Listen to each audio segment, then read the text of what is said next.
What was it like just being a part of soccer in England? You know, that's something that most people don't quite understand it around here. What was it like growing up with it? Well, I lived there until I was 8. And Hmm. then, so obviously my dad is a big soccer fan. So at age really before 4, I was at an organized club and playing pretty much every day. Yeah. And again, I talked about it before, but it's just part of the culture. And, fortunately, I loved it. And fortunately, I was good at it. And we Hmm. all love to do stuff that we're good at. And so it was great. And, soccer was on TV all the time over there. I mean, there's only 4 channels, and I think that on 3 of them you could find a soccer game. But I remember always watching kind of match of the day, with my dad, and it's really kind of where it all started for me, watching the pros and following the local teams, and then out playing with the local club all the time. So it was good. Now, when did you really start seeing the success of the sport develop for you? Like, when did you finally realize, I could be pretty good at this thing if I really take it to the next level?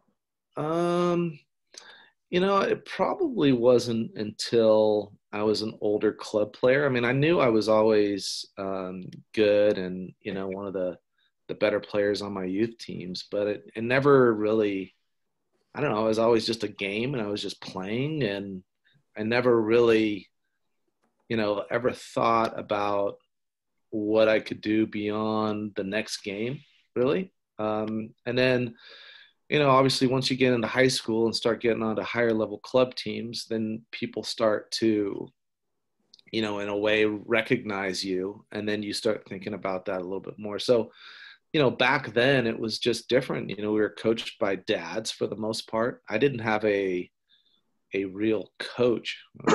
That was not to slight my dad. My dad knows very well, but I didn't have a sort of neutral, or objective eye until I was like a junior in high school on my club team.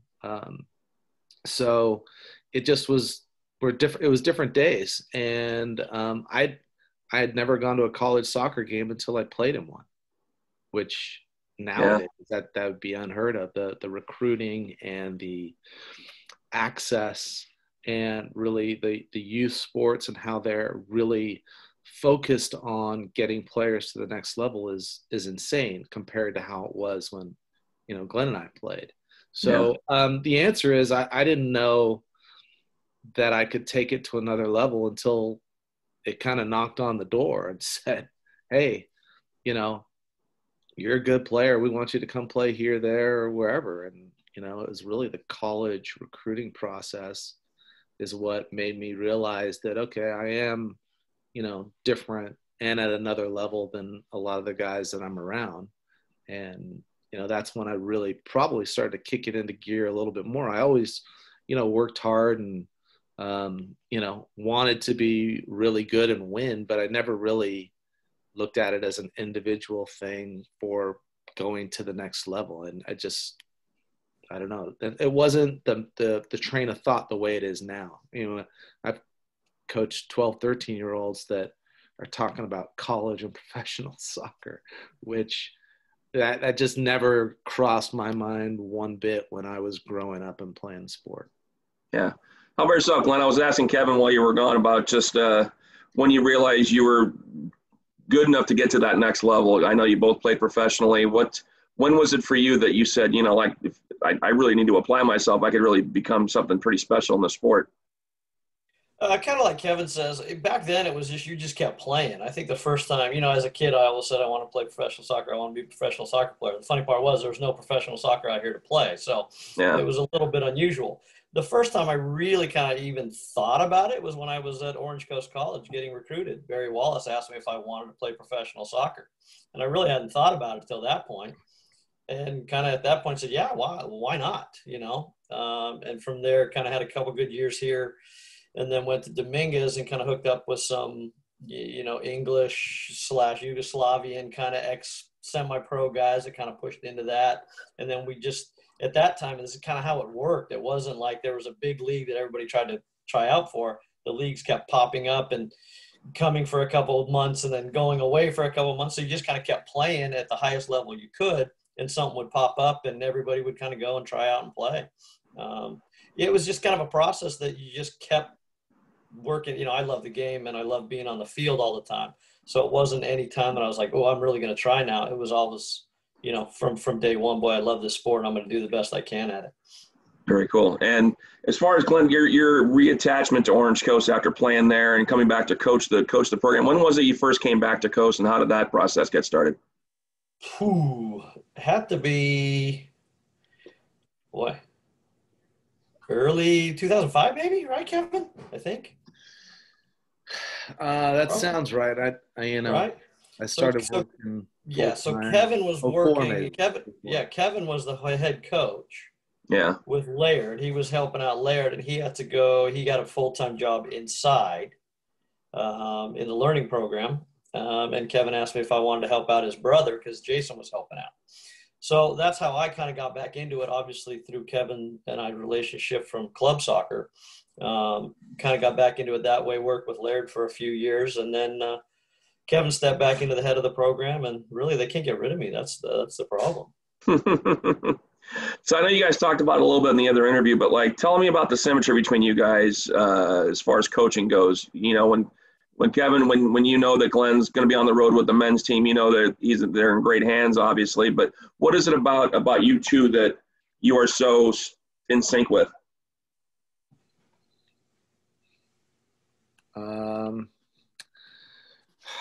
Well, I think Glenn said this before. He and I talk more than we talk to our wives. So,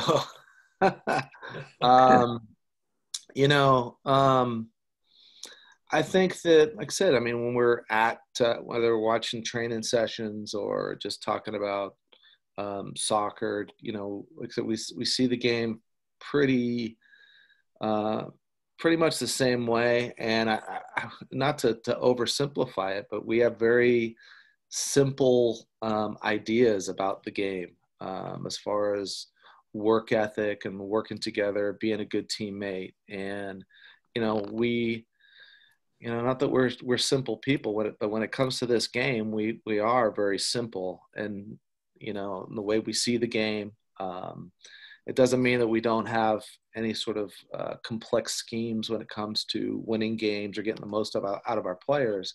But when it comes to the way we feel that we need to get players to really produce or excel, again, I think we're on the same page, and it's a very simple philosophy. Like I said, we don't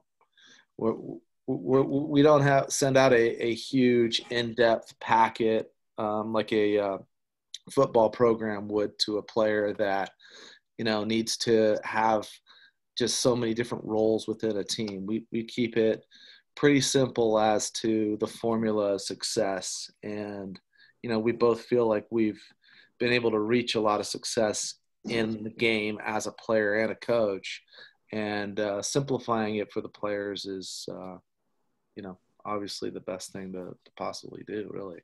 Yeah. And Glenn, I'm, you know, watching you over the years, coaching these guys, you know, you always talk about the simple things. You know, you don't have to kick it 30 yards down the field to try to make a big play. It's almost more successful to hit it to a defender behind you to get things set up even easier. So is that kind of the mindset you try to teach these kids? Sometimes simple is better, and then the shooting for the bicycle kick every 5 seconds? As Kevin said, it's a simple game. It's a hard game to play, but it's simple in ways that, hey, keep the ball, get the ball close to the other goal, score on the other goal. You know, defend your goal, attack the other goal. Kevin and I are both on the same page. We want to play attacking soccer. We want to go, and we want the kids to have fun, because that's how we play. So we want them to enjoy it. We want to enjoy it. We don't make it difficult for them, because I feel when you make it difficult for a player, they freeze up a little bit and they're not comfortable with what they're doing, and comfort makes good players and makes a good team. So, you know, as Kevin said, we're on the same page with that stuff. We have the same philosophy about it. We try to make it simple for the players so they can go out and enjoy it. Yeah. Yeah. To piggyback that real quick, Tony, is one of the things that we have to deal with is this FIFA generation, right? That plays the game on the video and loves the highlight. and Yeah. love the fancy part where, for us, do the simple things right, and let's not focus so much on all the fancy stuff that seems to catch the eye. And like I said, that's a constant battle that we fight because we want to make players effective. And a lot of times again, this FIFA generation wants to do the one spectacular thing to stand out. And that's not what makes a great player, really, Very true. Very true. Now tell me about the dynamic between you guys, like say there's a men's game where, Kevin, you have the opportunity to be there. So maybe, Glenn's done 7 games in a row, just running the program, and then you're there for maybe a night game or whatever the situation may be. How do you guys work together in that aspect? Is it ever confusing for the kids? Like, all right, they're both here. Who do I listen to? Is there anything like that you have to deal with? It depends if we've won those previous 7 games or lost. No, the role that I take with the men from a pure coaching standpoint is an assistant role. Then there needs to be one voice, one message. If, like I said, if the team is in a rut or anything like that, and they need another voice, I can remember like once in the last 10 years where Glenn's like, look, I need you to start kind of, sending the message, because it's whatever I'm saying, it's not working. But that's rare. And like I said, those roles are defined very early with the players. They understand, I'm responsible for the program. And obviously I do all the admin stuff, but from an on the field, Glenn and I obviously collaborate a lot as to how we're going to do things, and when it comes to getting the most out of the players. But when it's game day, Glenn takes the lead, and I support as an assistant. Very cool. Glenn, how about yourself? Anything you want to add to that? Yeah, basically the great thing about working with Kevin is there is no ego there. So we tell everybody before, like right when we start, that Kevin is the head coach, and everybody knows that he's the head coach. And if we're both working together, he's still the head coach, but he does let me still have the one voice at the time. Now, having said that, when Kevin's there, I'm talking to him 90% of the game. So again, it is a complete collaboration. Kevin's not that guy, and neither am I, that just wants to stand up in front of everybody and take all the credit. So it's kind of fun to work with. But the kids know what's going on and who's the head of the program, which is Kevin. And then I'm basically the trainer, kind of doing that stuff. And then when we're both there together, we're both there together. And 2 heads are better than 1. And then you add Chris Ketchum in there, and he's amazing too. Yep, absolutely. So I guess kind of my final question is involving, you mentioned the FIFA generation, these kids. It's something you and I have talked about, Kevin, from the past on the male side, female side. What's been the biggest challenge, or maybe not challenge, biggest adjustment you guys have had to make as coaches as we get older and more salty or more seasoned in our lives with this next batch of kids coming up through the ranks? What's been the biggest challenge you guys have had to deal with? Glenn, why don't you take that one? You both can have this one.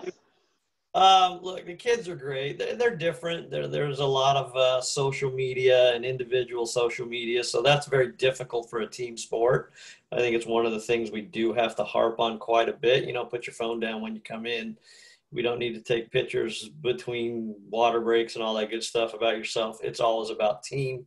So it becomes tougher to teach a team sport when the world is more, all about yourself and your own media project. So that's a little bit difficult, but the kids are still great. The game's great. The kids are intelligent. They work hard. Our last year's team was absolutely amazing when they stepped on the field of practice or games. They were flying. But as an older person, you have to understand the new generation a little bit and give them a little bit of leeway as they walk in, and take a couple pictures of the new field so they can put it on Instagram and all that good stuff. But yeah, it's all right. It's not horrible. There you go. How about yourself, Kev? What's it like on the as far as the women's club goes?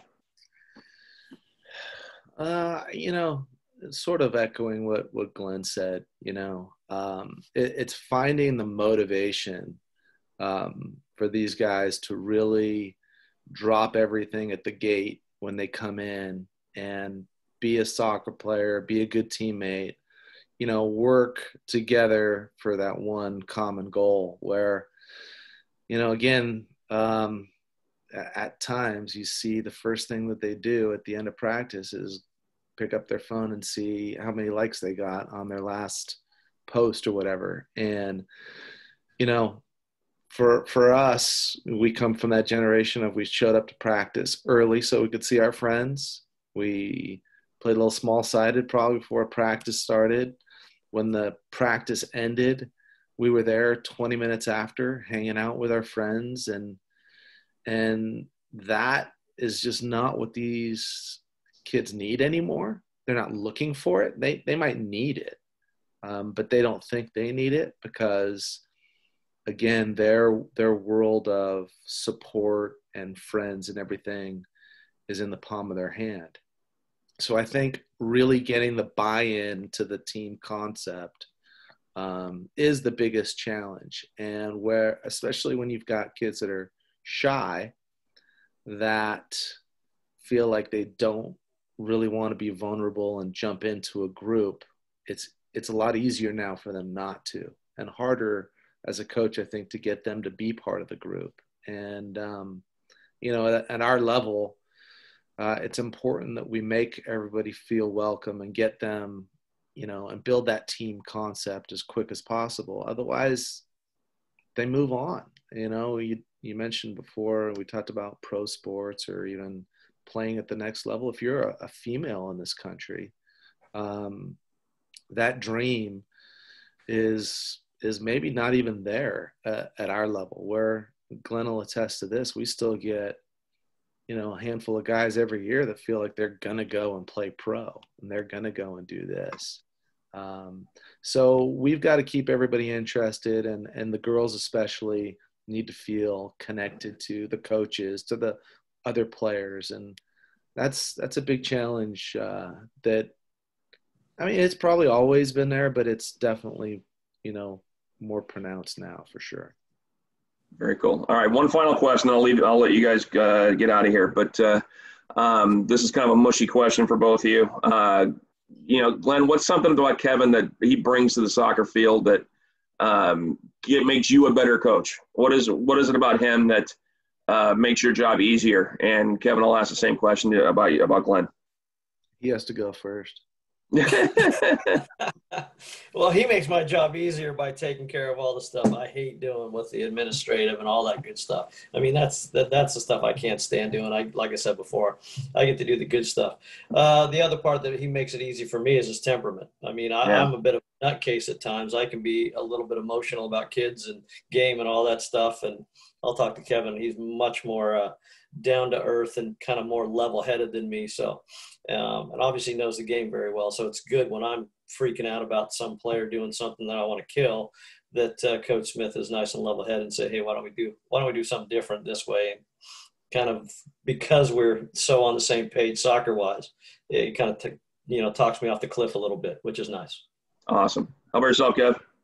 Well, I think that the energy that Glenn brings day in, day out for the training and for all the details that the game needs really makes it a lot easier for me.